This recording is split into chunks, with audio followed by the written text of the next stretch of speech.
Praise the lord. ఈరోజు ఒక సామెత నేర్చుకుందామా? సామెతల గ్రంథం 23వ అధ్యాయం 34వ వచనం.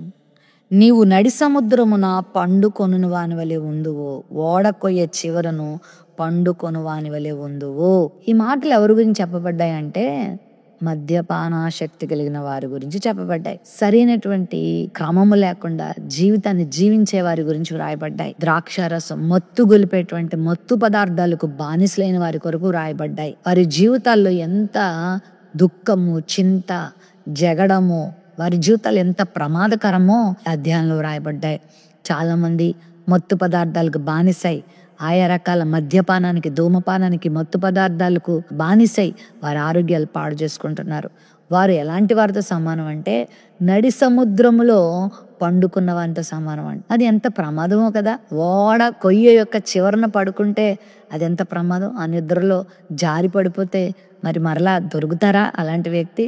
నడి సముద్రంలో మునిగిపోయిన వాడు ఇంకా మరలా అడ్రస్ ఉంటాడా అంటే ఇలాంటి పరిస్థితిలో, ఇలాంటి జీవితాన్ని జీవించే వారి పరిస్థితి కూడా ఇంతే.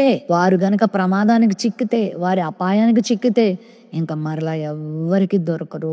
వారు మరలా బాగుపడతారు, మరలా మంచి రోజులు చూస్తారు అనేటువంటి అవకాశం వాళ్ళకు దొరకదు.